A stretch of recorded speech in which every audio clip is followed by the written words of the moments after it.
सगळ्यांना शुभ संध्याकाळ, गुड इव्हिनिंग। आणि आजची जी रेसिपी मी तुमच्याबरोबर शेअर करणार आहे ती म्हणजे थालीपीठाची भाजणी।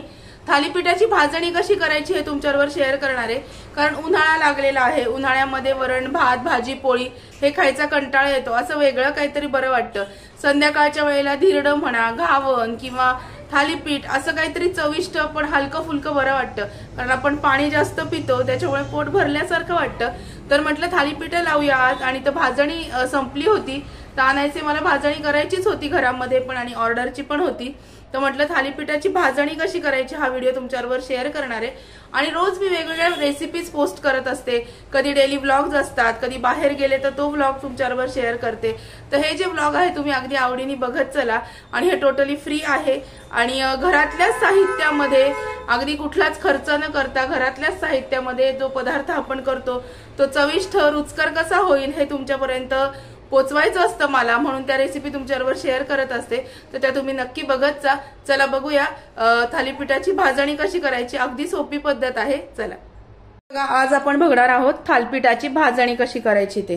त्याच्यासाठी लागणारं साहित्य आहे, मी आता ऑर्डरची भाजणी आहे, तुम्हाला मी अंदाज सांगते। हे बघा, 1 किलो गहू, 1 किलो गहू, 1 किलो ज्वारी, 1 किलो बाजरी, 1 किलो गहू, 1 किलो ज्वारी, 1 किलो बाजरी, नंतर पाव किलो उडदाची डाळ, पाव किलो उडदाची डाळ, अर्धा किलो तांदूळ, अर्धा किलो हरभऱ्याची डाळ आणि वाटीभर धणे, एवढंच मी घेणार आहे साहित्य। मुगाची डाळ मी याच्यामध्ये वापरत नाही, कारण माझा स्वतःचा अनुभव असा आहे की मुगाची डाळ जर वापरली तर आपलं जे थालीपीठ आहे ते लवकर मऊ पडतं आणि ते अगदी सॉफ्ट होतं। थालीपीठ थोडंसं कुरकुरीत चांगलं लागतं, तर ते मऊ पडतं, म्हणून मी एवढं साहित्य घेतलेलं आहे। तुम्हाला जर साहित्याचं प्रमाण मी आता अंदाजे सांगते, 1 किलो गहू, 1 किलो ज्वारी, 1 किलो बाजरी हे जर 1-1 किलो घेतलं तर हरभऱ्याची डाळ आणि तांदूळ अर्धा किलो घ्यायचं। उडदाची जी डाळ आहे ती अर्धा किलोपेक्षा कमी म्हणजे पाव किलो घ्यायची, आणि वाटीभर धणे। गहू बाजरी आणि ज्वारी याच्या निम्मे हरभऱ्याची डाळ आणि तांदूळ घ्यायचे। हरभऱ्याची डाळ आणि तांदूळाच्या निम्मी उडदाची डाळ घ्यायची आणि वाटीभर धणे घ्यायचे। मी जिरे घालत नाही, कारण धण्याचा जो स्वाद आहे हा खूप खमंग असा छान लागतो। आता हे जे सगळं साहित्य आहे, हे जे आपलं सगळं साहित्य आहे हे आपल्याला अगदी खमंग भाजून घ्यायचं आहे कढईमध्ये। चला बघूया, मी कढई ठेवलेली गॅसवर। पहिल्यांदा आपण हे 1 किलो गहू आहेत हे भाजून घेऊया। खमंग भाजणी भाजायची। भाजणीच्या थालीपीठाची जी चव आहे ही आपल्या भाजण्यावर असतं। जेवढी खमंग भाजणी आपण भाजतो तेवढी थालीपीठाची चव ही जास्त छान लागते। आता हे जे गहू आहेत हे मस्तपैकी भाजून घ्यायचे। ही भाजणी कोरडी भाजायची आहे, ही भाजणी कोरडी भाजायची, तेल वगैरे याच्यात काही घालायचं नाही, कोरडी भाजणी भाजून घ्यायची। हे बघा, हे सगळे गहू जे आहेत हे मस्तपैकी खमंग भाजायचे, अगदी खमंग भाजायचे, कारण भाजण्यावरती आपली भाजणी जी आहे ही भाजण्यावर असते। मसाला भाजणी ही आपण जेवढी खमंग भाजू तेवढी जास्त चवदार लागते आणि टिकायला पण जास्त टिकाऊ होते। हे सगळे जे गहू आहेत भाजताना असा मोठा चमचा नाही तर मग उचटणं घ्यायचं, म्हणजे ते छान भाजलं जातं। खमंग सगळी भाजणी आपण आता भाजून घेऊया। भाजणीतले गहू आपण जेव्हा भाजायला लागतो तेव्हा तडतड आवाज येतो। खमंग गहू भाजायचे, आणि जरा भाजणी भाजायला थोडा वेळ लागतो। साधारणतः प्रत्येक आपला जो हे आहे धान्य आहे हे भाजायला 10 ते 15 मिनिटं लागतात, कारण त्याच्याशिवाय ती भाजणी पक्की भाजली जात नाही। आणि आपण जर अशी अर्धवट कच्ची भाजणी भाजली तर मग ते थालीपीठ व्यवस्थित होत नाही, चिवट होतं।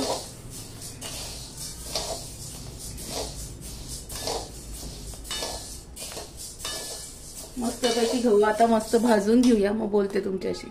गहू झाले की मग आपण बाजरी भाजायला घेऊया। तांदळाचा आवाज, गव्हाचा आवाज येतोय बघा, तडतड असा भाजल्याचा। गव्हाचा रंग हा पलटला पाहिजे, बदलला पाहिजे भाजताना।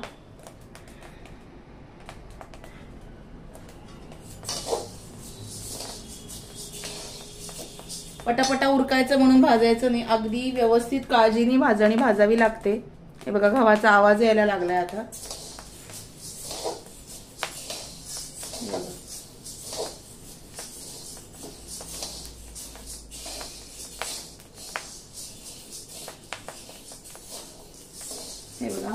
गहू भाजले जात आहेत.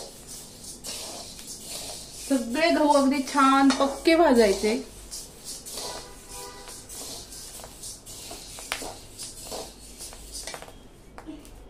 हे बघा आता आपले गहू हे एकदम पक्के भाजले गेलेले आहेत. हे बघा कलर पण त्याचा बदललाय.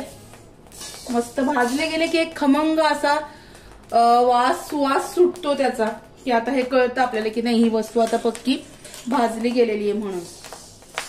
हे बघा हे सगळे गहू मी आता छान मस्तपैकी भाजून घेतले. आता हे आपण एका पातेल्यामध्ये काढून घेऊया. हे पातेलं आहे, याच्यामध्ये हे भाजलेले गहू सगळे काढून घेते.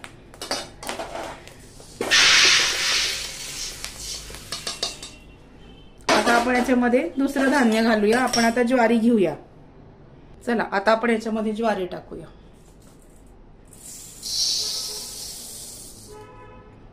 ज्वारी पण तशीच खमंग भाजून घ्यायची. आणि एकदा कढई तापली ना की मग धान्य भाजायला काही वेळ लागत नाही, पटापट भाजलं जातं. हे बघा गहू पण किती छान भाजले गेले, तुम्हाला दाखवते. हे बघा मस्त भाजले गेलेत. आता ज्वारी भाजून घेऊया.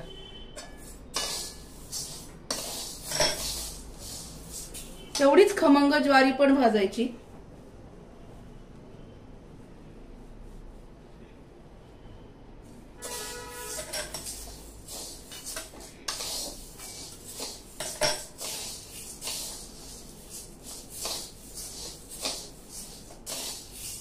ज्वारी भाजून घेते आणि मग बोलते तुमच्या बरोबर. हे बघा मी ज्वारी भाजायला घेतलीये.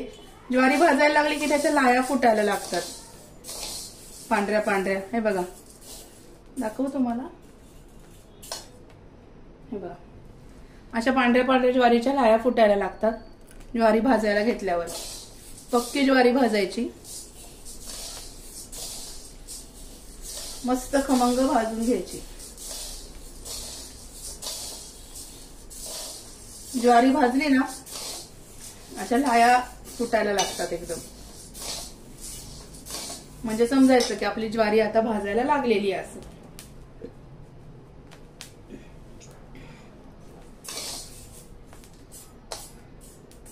हे बघा अशा लाया ज्वारीच्या होतात, फुटतात.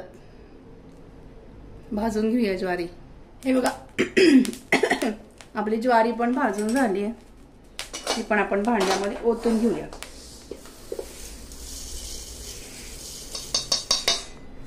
आता घेऊया बाजरी भाजण्यासाठी. आता बाजरी घेऊया. बाजरी पण तशीच खमंग भाजून घेऊया आपण.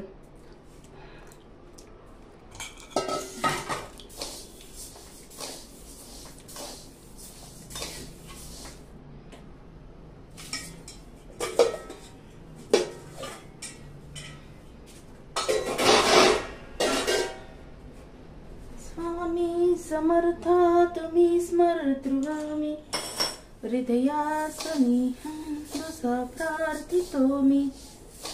हे बघा आता बाजरी पण मस्त भाजून घेऊया.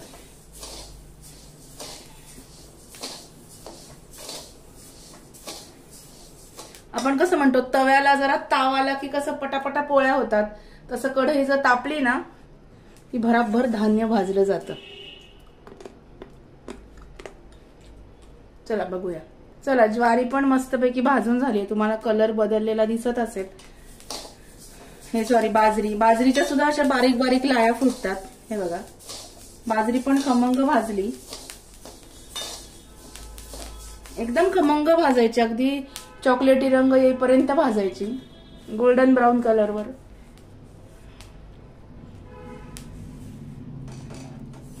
चला आता ही बाजरी जी आहे ही पण ओतून घेते मी.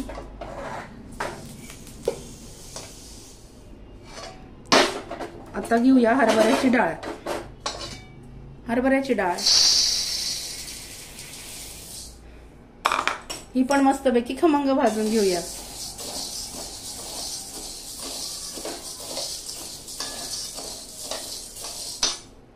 हे बघा, हरभऱ्याची डाळ पण एकदम पक्की भाजून घेतली. हे बघा, हे पण आता ओतून घेऊया भांड्यामध्ये. थांब. आता आपण घेऊया उडदाची डाळ. उडदाची डाळ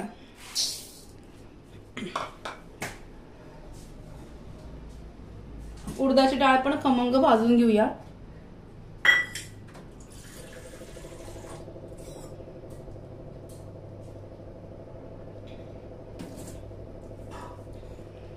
उडदाची डाळ पण थोडी कमी प्रमाणात घ्यायची. मी तुम्हाला प्रमाण पहिल्यांदाच सांगितलंय. जास्त उडदाची डाळ झाली तर थालीपीठ कडक होतं, त्याच्यामुळे ही प्रमाणात घ्यायची. ही पण खूप छान भाजून घ्यायची, खमंग भाजायची उडदाची डाळ पण.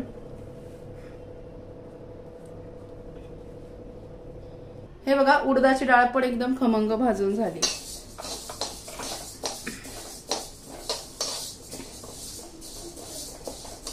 एकदम खमंग उडदाची डाळ पण मी भाजून घेतली. आता तांदूळ घेऊया. ही डाळ आपण काढून घेऊया पातेलीत.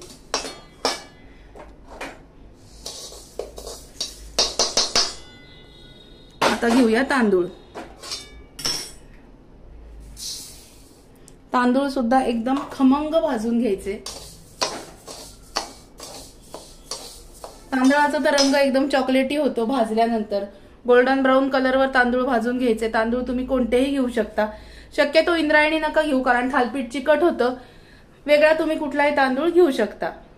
माझ्याकडे वाडा कोलम तांदूळ होता, तो मी घेतलाय. वाडा कोलम, तुम्ही कुठलाही तांदूळ घ्या.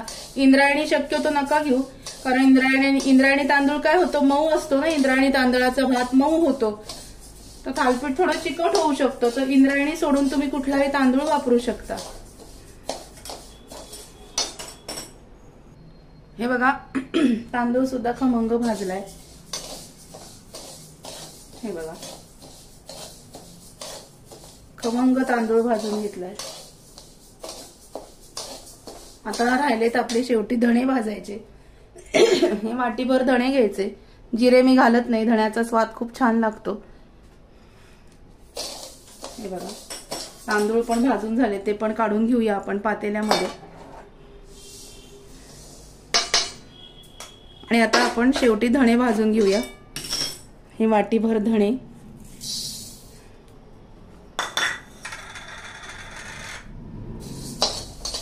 धणे मस्त भाजून घेऊया आणि त्याच्यामध्ये घालूया. आणि लगेच ही भाजणी मी दळायला देणार. मिस्टरांना सांगते दळून आणा तुम्ही गिरणीतून. आमच्या जवळच गिरणी आहे. चला, धणे भाजून घेते. हे बघा, मस्त भाजणी आपली भाजून झालेली आहे.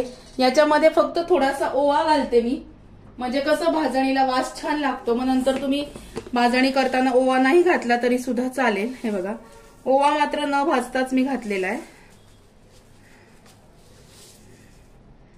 छोटी नैवेद्याची वाटीभर ओवा घातला याच्यामध्ये. ही भाजणी भाजून झालेली आहे. आता ही भाजणी मी माझ्या मिस्टरांना सांगते की तुम्ही दळून आणा, आणि भाजणी कशी होते हे पण तुमच्याबरोबर शेअर करते. चला, हे बघा, सगळं पक्क भाजून घेतलंय. बघूया. माझ्या मिस्टरांनी भाजणी दळून आणलेली आहे. या पातेल्यामध्ये मी सगळं धान्य काढलं होतं भाजलेलं, आणि ही भाजणीचं दळून आणलंय पीठ. हे बघा, अशा पद्धतीने आज मी तुम्हाला थालीपीठाची भाजणी कशी करायची हा व्हिडिओ तुमच्याबरोबर शेअर केला. व्हिडिओ आवडला असेल तर व्हिडिओला लाईक करा, शेअर करा, सबस्क्राईब करा. भेटूया अशाच नवीन व्हिडिओमध्ये नवीन विषयाबरोबर उद्याला. तोपर्यंत स्वतःची काळजी घ्या. उन्हाळा आहे, थोडं थोडं पाणी पित राहा आणि आपली बॉडी डिहायड्रेट होऊ देऊ नका. आणि थोड्या वेळाने पाणी पित राहा. चला, काळजी घ्या स्वतःची. Bye bye.